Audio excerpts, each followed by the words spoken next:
कैसे सॉल्व करेंगे? आई equal to मान करके हम आगे बढ़ेंगे, प्रॉपर्टी का यूज़ करेंगे। कितना हो जाता है?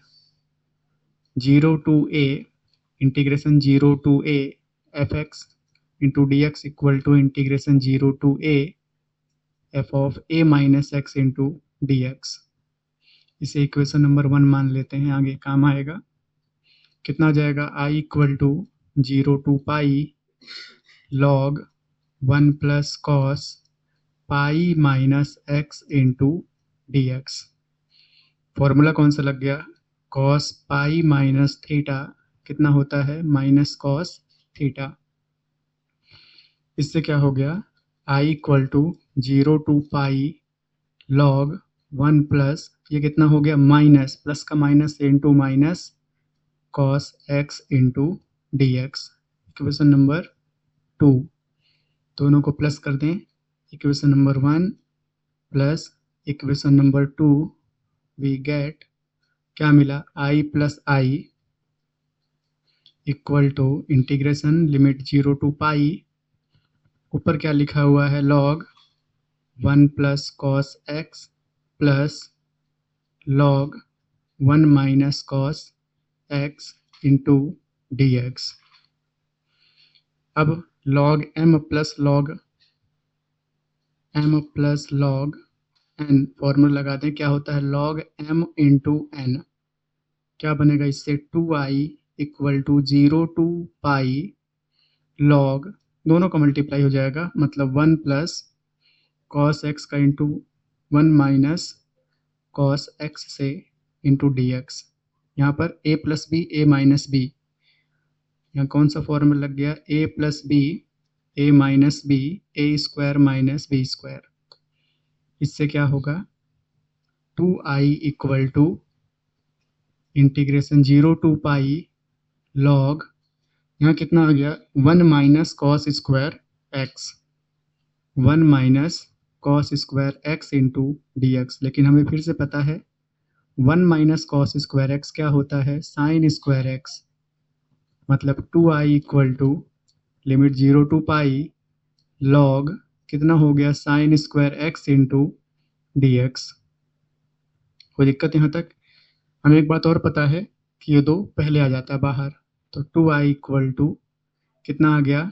Integration 2 log sine x into D x limit 0 to pi, 2 से 2 भी चला गया। आई इक्वल टू 0 से pi log sine x into D X. कोई दिक्कत यहाँ तक?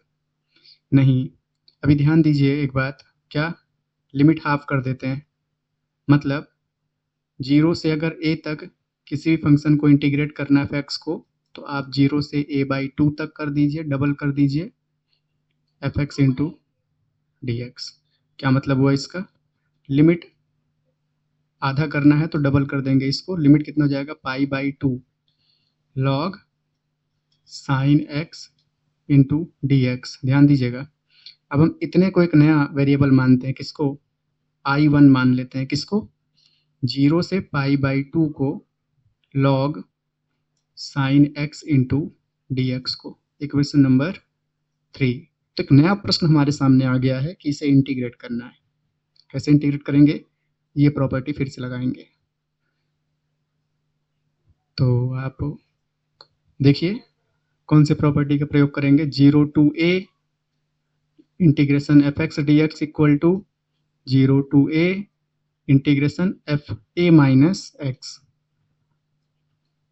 Into D X. मतलब i1 तो ये है ही, i1 इक्वल टू चलेगा ये, कितना हो जाएगा?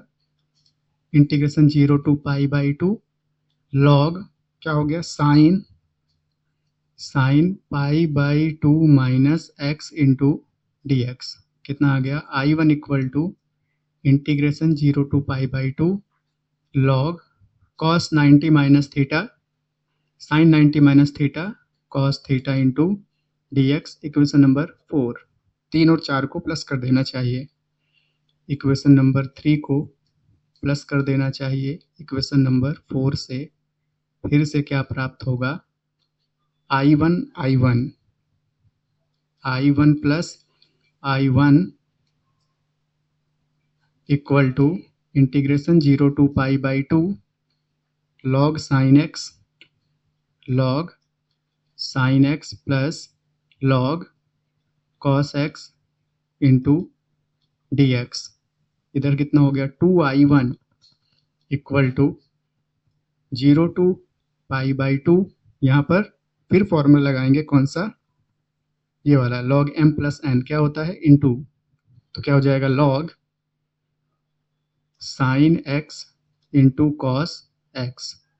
अब अगर 2 से इंटू कर दें, 2 से डिवाइड कर दें तो क्या फ़ायदा होगा, ध्यान दीजिए 2I1 इक्वल टू 0 से पाई बाई 2, ऊपर कितना हो गया formula 2 sign x into cos x, मतलब साइन 2x का फॉर्मूला, नीचे कितना हो गया 2 इंटू डी एक्स। ठीक है, इतना नोट कीजिए। तो आगे देखिए ध्यान से,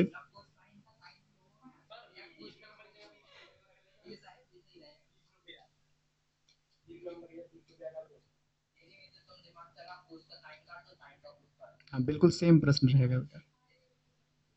चलिए देखिए 2I1 इक्वल टू कितना दिखाई दे रहा है यहाँ पर, इंटीग्रेशन 0 टू पाई बाई 2। देखिए यहाँ पर log m divide by n फॉर्मूले का यूज करेंगे। कौन सा फॉर्मूला लगाएंगे यहाँ पर, log m divide by n equal to log m minus log n। क्या मतलब हुआ इसका, sine 2x log sine 2x minus log 2 into dx। अब अलग अलग कर देंगे 2I1 equal to 0 to pi by 2 log sine 2x dx अलग माइनस इंटीग्रेशन 0 से pi by 2 log 2 into dx अलग। ध्यान दीजिएगा यहाँ पर हमें मानना पड़ेगा एक 2x को एक नया वेरिएबल t। ध्यान दीजिएगा 2x को अगर एक नया वेरिएबल t माने तो क्या होगा, यहाँ पर क्या होगा, ध्यान दीजिए यहाँ पर क्या होगा 2I1 equal to, limit change होगी, कैसे चेंज होगी देखिए, लिमिट हो जाएगी 0 से लेकर के, जब x की वैल्यू 0 रखेंगे, ठीक है, x की वैल्यू 0 रखेंगे तो t की वैल्यू 0, लेकिन जब x की वैल्यू पाई बाई 2 रखेंगे तो t की वैल्यू केवल पाई बचेगा। उसके बाद log, ध्यान दीजिएगा साइन 2x को आप क्या मान चुके हैं t, अभी dx की वैल्यू भी निकालना होगा हमें, तो हम dx की वैल्यू निकालते हैं, इसको साइड में इसको डिफ्रेंशिएट करके dx की वैल्यू निकालते हैं, मतलब D by D X of 2x equal to D by D X of t, मतलब यहाँ पे 2 equal to D T divide by D X, मतलब dx की value D T divide by 2, तो यहाँ पर कितना जाएगा डी टी डिवाइड बाई 2। ठीक है, इतना सारा काम कर दिए। ध्यान दीजिएगा इसको हम यहाँ रखते हैं, क्यों, आगे भी लिखना है ये क्या, माइनस लॉग 2 को बाहर कर दें, इंटीग्रेशन 0 से पाई बाई 2 dx। अब कितना हो गया, इस 2 को बाहर कर दीजिए, 2I1 इक्वल टू 1 बाई 2, क्या लिखा है ये 1 बाई 2, 0 से pi log sign T D T, तो इसको साइन एक्स डी एक्स कर देते हैं। क्यों, क्योंकि अब x को t लिखने में कोई दिक्कत नहीं हमें, minus log 2 0 to pi by 2 dx। इससे फ़ायदा क्या हुआ है, आप इसे देखिए, ये वापस से क्या आ गया i, यहाँ देखिए और यहाँ देखिए, सवाल वापस से क्या बन गया, ये i बन गया है, 0 से पाई, लिमिट भी मैच हो रही है, 0 से pi log sine x into D X, मतलब हम इसको क्या लिख सकते हैं यहाँ पर i, क्या हो जाएगा 2I1 equal to 1 by 2i, कहाँ से पता चला, माइनस लॉग 2, इसका इंटीग्रेशन करें केवल x 0 से पाई बाई 2, फिर आगे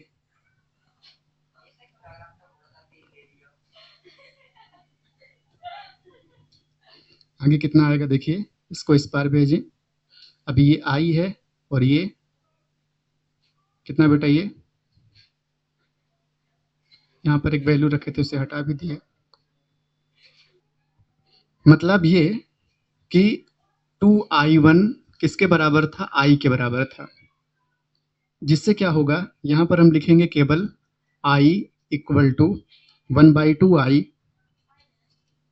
माइनस log 2 इंटू, हाँ वैल्यू रख दीजिए π/2 माइनस 0, इसको इस पार लेकर जाइए, i minus 1/2i equal to minus log 2, केवल यहाँ पर क्या बचा π/2। सॉल्व करें, 2i minus I equal to π/2 को पहले लिख दीजिए माइनस log 2, कितना हो गया ये घटाने पर, i divide by 2 equal to minus π/2 log 2, मतलब i इक्वल टू माइनस, ये 2 इधर ऊपर, log 2, 2 से 2 हटाइए, i की वैल्यू माइनस पाई log 2। ये हो गया इस प्रश्न का आंसर।